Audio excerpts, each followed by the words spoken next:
എല്ലാവർക്കും white zone ഫുട്ബോളിന്റെ മറ്റൊരു വീഡിയോയിലേക്ക് സ്വാഗതം. ഈ ഒരു വീഡിയോയിൽ നമ്മൾ നോക്കാനായിട്ട് പോകുന്നത് കഴിഞ്ഞ ദിവസം ബെർണാബിയിൽ വെച്ച് നടന്നിട്ടുണ്ടായിരുന്ന ഒരു Bayern Munich VS Real Madrid മത്സരം. ആ ഒരു UCLന്റെ സെമി ഫൈനൽ മത്സരത്തെ കുറിച്ചിട്ടാണ്. ആ ഒരു മത്സരത്തെ കുറിച്ച് ഞാൻ വിവരിക്കേണ്ട ആവശ്യങ്ങളൊന്നുമില്ല. എല്ലാവർക്കും അറിയാം ആരാണ് ആ ഒരു മത്സരത്തിൽ വിജയിച്ചിട്ടുണ്ടായിരുന്നത്, ആരാണ് ഈ 2023-24 സീസണിൽ ബൊറൂസിയ ഡോട്ട്മുണ്ടിനെതിരെ ഫൈനൽ കളിക്കാൻ പോകുന്നതെന്ന് ഞാൻ പ്രത്യേകിച്ച് എടുത്ത് പറയേണ്ട ഒരു ആവശ്യമില്ല. ഈ ഒരു മത്സരത്തിന്റെ ആ ഒരു ഗതി എന്നുള്ളതും ഞാൻ ഇവിടെ എടുത്ത് പറയേണ്ട ഒരു ആവശ്യമില്ല. എല്ലാവരും കണ്ടതാണ് എന്താണ് സംഭവിച്ചതെന്നുള്ളതാണ്. അപ്പോൾ നമ്മൾ ഇതിനു മുന്നേ ഇതുപോലത്തെ ഒരു മാച്ച് കണ്ടിട്ടുണ്ട്. ഈ ഒരു സ്റ്റേജിൽ തന്നെ UCLന്റെ സെമി ഫൈനലിൽ ബെർണാബിയിൽ വെച്ച് കണ്ട് സെക്കൻഡ് ലെഗ് പോരാട്ടം 2-1 ലാസ്റ്റിക്ക് വെച്ചിങ്ങാണ്ട് കംബാക്ക് അടിച്ച് ആ ഒരു കളിനെ എക്സ്ട്രാ ടൈമിലൊക്കെ കൊണ്ടുപോയിങ്ങാണ്ട് സിറ്റിനെതിരെ റയൽ മാഡ്രിഡ് വിജയിക്കണം നമ്മൾ ഇതിന് മുന്നത്തെ 2022 സീസണിൽ കണ്ടതാണ്. ആ ഒരു സീസണിൽ റയൽ മാഡ്രിഡ് ആയിരുന്നു UCLന്റെ വിന്നേഴ്സ് എന്നുള്ളത് എടുത്ത് പറഞ്ഞ ഒരു സംഭവമാണ്. അപ്പോൾ ഈ ഒരു സീസണിൽ നോക്കുകയാണെന്നുണ്ടെങ്കിൽ ഈ ഒരു സിറ്റിനെ നമ്മൾ ഓൾറെഡി ക്വാർട്ടർ ഫൈനലിൽ റയൽ മാഡ്രിഡ് പരാജയപ്പെടുത്തിയിട്ടുണ്ട്. ഇപ്പോൾ ബയൺ മ്യൂണിക് ആയിരുന്നു UCLന്റെ സെമി ഫൈനലിൽ റയൽ മാഡ്രിഡ് ഓപ്പണന്റ്. ആ ഒരു ഈ ഒരു സെക്കൻഡ് ലെഗ് മത്സരം 2-2 ഡ്രോയിലാണ് അഗ്രിഗേറ്റ് ഉണ്ടായിരുന്നത്. സെക്കൻഡ് ലെഗിൽ ഈ ഒരു 1-0 അഡ്വാൻറ്റേജ് ഏകദേശം ഒരു 68 ആ ഒരു മിനിറ്റിലാണ് ആ ഒരു അൽഫോൺസോ ഡേവിസ് ആ ഒരു ഗോൾ അടിക്കുന്നത്. അത്രയും നേരം നല്ല രീതിയിൽ കളിച്ചിട്ടുണ്ടായിരുന്നത്, അല്ലാന്നുണ്ടെങ്കിൽ നല്ല രീതിയിൽ അറ്റാക്ക് ചെയ്തെങ്ങാണ്ട് നല്ല ഗോൾ ചാൻസ് ഒക്കെ ക്രിയേറ്റ് ചെയ്തെങ്ങാണ്ട് കളിച്ചിട്ടുണ്ടായിരുന്നത് റയൽ മാഡ്രിഡ് ആണ്. പക്ഷേ ആ റയൽ മാഡ്രിഡിന്റെ ഫുൾ ഹോപ്സിനെയും കട്ടാക്കിക്കൊണ്ട് ഈ ഒരു ബയൺ ഒരു കൗണ്ടർ അറ്റാക്കിങ്ങിലൂടെ ഒരു നല്ലൊരു അൽഫോൺസോ ഡേവിസിന്റെ നല്ലൊരു ഫിനിഷിംഗ് ആയിരുന്നു നമ്മൾ അവിടെ കണ്ടിട്ടുണ്ടായിരുന്നത്. പക്ഷെ അതിനുശേഷം ഈ ഒരു തുഷേലിന്റെ കുറച്ച് പ്ലാനുകളാണ് ഈ ഒരു ബയണിന് തിരിച്ചടിയായത്. അല്ലാന്നുണ്ടെങ്കിൽ റയൽ മാഡ്രിഡിന്റെ മെന്റാലിറ്റിക്ക് മുന്നിൽ ഈ ഒരു തുഷേലിന്റെ ബയണ് കീഴടങ്ങി എന്ന് വേണമെങ്കിൽ പറയാം. കാരണം ഈ ഒരു ഗോൾ അടിച്ചതിന് ശേഷം ബയണ് കൂടുതലായിട്ട് ഡിഫെൻസീവ് ഗെയിംസ് ഒക്കെ കളിക്കാൻ നോക്കി. അവിടെ ആ ഒരു ഗോളിനെ ഷീൽഡ് ചെയ്തെങ്ങാണ്ട് ബെർണാബിയിൽ വെച്ചെങ്ങാണ്ട് ആ ഒരു ഗോളിനെ ഏകദേശം 25 മിനിറ്റ് ഒക്കെ പിടിച്ചു നിൽക്കാൻ കഴിയുമോ എന്നുള്ളത് ഒരു ചിന്തിക്കേണ്ട കാര്യമാണ്. പക്ഷെ അവിടെ ആദ്യം തന്നെ ഈ ഒരു തുഷേൽ വരുത്തിയിട്ടുണ്ടായിരുന്ന ചേഞ്ച് എന്ന് പറയുകയാണെന്നുണ്ടെങ്കിൽ സാനേനെ മാറ്റിങ്ങാണ്ട് ആ ഒരു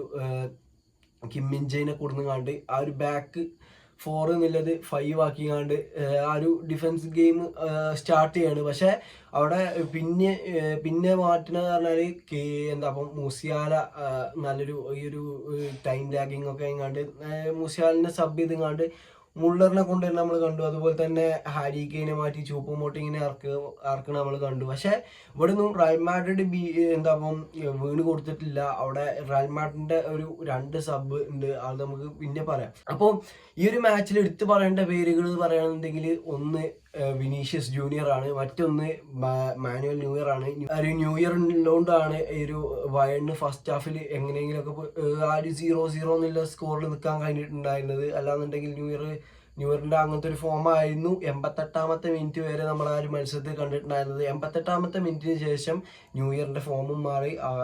ആകെ ബയണിനെ സംബന്ധിച്ചിടത്തോളം ആ കളി കയ്യിൽ നിന്ന് പോകുന്ന അവസ്ഥയാണ് നമ്മൾ കണ്ടിട്ടുണ്ടായിരുന്നത്.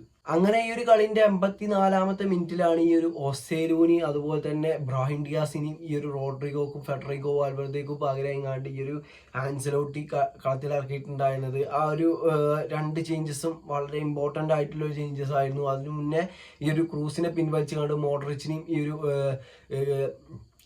സബ് ചെയ്തിട്ടുണ്ടായിരുന്നു ആൻസലോട്ടി.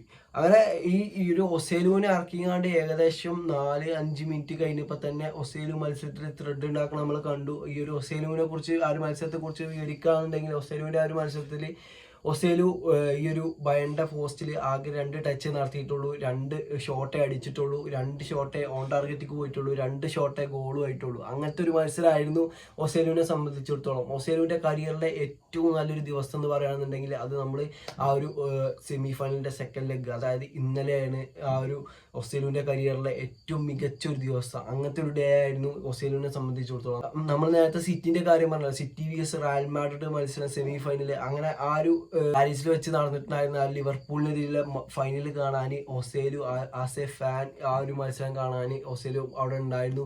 ഇന്നിപ്പോൾ 2024 2 വർഷത്തിന് ശേഷം ഈ ഒരു ഫൈനൽ കളിക്കാൻ റയൽ മാഡ്രിഡിന്റെ സ്ക്വാഡിൽ 35 വയസ്സ് പ്രായമുള്ള ഒസേലു അവിടെ ഉണ്ടാകുന്നുള്ളതാണ്. അങ്ങനെ ഒസേലുവിനെ സംബന്ധിച്ചിടത്തോളം ഒരു മറക്കാൻ പറ്റാത്ത, അല്ലാന്നുണ്ടെങ്കിൽ ഒരു 1.5 മത്സരമായിരുന്നു കഴിഞ്ഞു പോയ ആ ഒരു ബയണിനെതിരെയുള്ള ആ ഒരു മത്സരം എന്ന് പറയുന്നുണ്ടെങ്കിൽ അങ്ങനത്തെ ഒരു മത്സരമായിരുന്നു.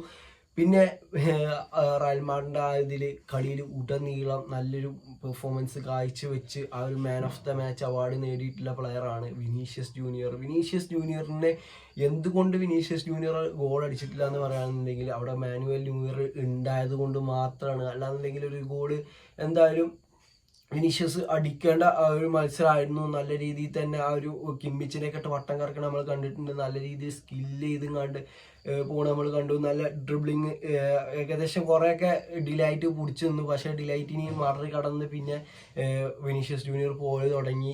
അങ്ങനെ വിനീഷ്യസ് ജൂനിയറെ സംബന്ധിച്ചിടത്തോളം ഒരു ബിഗ് ഗെയിമായിരുന്നു ഇത്. അതുപോലെ തന്നെ ആ ഒരു ഫസ്റ്റ് ഗോൾ എടുത്തു നോക്കുകയാണെന്നുണ്ടെങ്കിൽ വിനീഷ്യസ് ജൂനിയറിന്റെ ഷോട്ടാണ് ഒരു മാനുവൽ ന്യൂയർ സേവ് ചെയ്ത് റിഫ്ലക്ട് ചെയ്ത് ആ ഒരു കയ്യിൽ നിന്ന് പോയ ബോളാണ് എന്താപ്പോൾ ഈ ഒരു ഹൊസേല് ഗോൾ അടിച്ചിട്ടുണ്ടായിരുന്നത് എന്നുള്ള എടുത്ത് പറയേണ്ട ഒരു സംഭവമാണ്. അങ്ങനെ റയൽ മാഡ്രിഡ് ഈ ഒരു 2023-24 യുവേഫ ചാമ്പ്യൻസ് ലീഗിന്റെ ഫൈനലിലേക്ക് പ്രവേശിക്കുകയാണ്. ഇനിയിപ്പോൾ ഫൈനലിൽ എതിരാളികൾ ബൊറൂസിയ ഡോർട്ട്മുണ്ട് ആണ്. ഇനിയിപ്പോൾ ഇതിൽ മറ്റൊരു കോമഡി എന്ന് പറയുകയാണെന്നുണ്ടെങ്കിൽ ബൊറൂസിയ ഡോർട്ട്മുണ്ടിന് വശത്ത് നിന്ന് ചിന്തിക്കുമ്പോൾ ബൊറൂസിയ ഡോർട്ട്മുണ്ടിന് ഈ ഒരു ഫൈനൽ ജയിച്ചാൽ യുവേഫ ഒരു 20 മില്യൺ എന്തായാലും കൊടുക്കും. പക്ഷേ ഇനിയിപ്പോൾ മേ ബി ബൊറൂസിയ ഡോർട്ട്മുണ്ട് തോൽക്കുകയാണെന്നുണ്ടെങ്കിൽ ഈ ഒരു റയൽ മാഡ്രിഡ് 25 മില്യൺ ബൊറൂസിയ ഡോർട്ട്മുണ്ടിൽ കൊടുക്കേണ്ടി വരും. അതായത് കഴിഞ്ഞ വർഷമാണ് ജൂഡ് ബെല്ലിംഗാമിനെ റയൽ മാഡ്രിഡ് ബൊറൂസിയ ഡോർട്ട്മുണ്ടിൽ നിന്ന് കൊടുത്തിട്ടുണ്ടായിരുന്നത്. അന്ന് വെച്ചൊരു ഒരു ക്ലോസ് ആണിത്. അതായത് റയലിൽ വന്നിട്ട് ഈ ഒരു ജൂഡ് ബെല്ലിംഗാം ഒരു ചാമ്പ്യൻസ് ലീഗ് നേടുകയാണെന്നുണ്ടെങ്കിൽ ഈ ഒരു 25 മില്യൺ റയൽ ബൊറൂസിയ ഡോർട്ട്മുണ്ടിന് കൊടുക്കണം എന്നുള്ളത് ഒരു ക്ലോസ് ആണ്. അത് റയൽ ഈ വർഷം ചാമ്പ്യൻസ് ലീഗ് അടിക്കുകയാണെന്നുണ്ടെങ്കിൽ 25 മില്യൺ എന്തായാലും ഈ ഒരു അല്ലെങ്കിൽ 20 മില്യൺ എന്തായാലും ഈ ഒരു ബൊറൂസിയ ഡോർട്ട്മുണ്ടിന് എന്തായാലും കിട്ടും എന്നുള്ളത് ഏകദേശം ഉറപ്പാണ്. അപ്പോൾ ഇത്രയൊന്നുമല്ല പറയാൻ ഉദ്ദേശിച്ചത്. അപ്പോൾ പറയാൻ ഉദ്ദേശിച്ച കാര്യങ്ങളൊക്കെ പറയുകയാണെന്നുണ്ടെങ്കിൽ ഏകദേശം കുറച്ച് വലിയ വീഡിയോ ആകും. അപ്പോൾ നമുക്ക് ഈ ഒരു ഫൈനൽ റിവ്യൂവിൽ കുറച്ച് വലിയൊരു വീഡിയോ ഒക്കെ എങ്ങാണ്ട് ചെയ്യാം. അപ്പോൾ ഇന്നത്തെ വീഡിയോ ഇത്രേ ഉള്ളൂ. ആ ഒരു ഞാൻ പറയാൻ ഉദ്ദേശിച്ച കാര്യങ്ങളൊക്കെ ഇതാക്കിങ്ങാണ്ട് ഞാൻ ആ ഒരു ഫൈനൽ പ്രിവ്യൂ വീഡിയോ ഞാൻ ഉണ്ടാക്കാം. അപ്പോൾ ആ ഒരു 2 പാർട്ടായിട്ട് ചെയ്യാം. അപ്പോൾ ഇന്നത്തെ വീഡിയോ ഇത്രേ ഉള്ളൂ. ഈ ഒരു വീഡിയോ നിങ്ങൾക്ക് ഇഷ്ടപ്പെടുകയാണെന്നുണ്ടെങ്കിൽ തീർച്ചയായിട്ടും കൂടെ നിൽക്കുക. ഓക്കെ.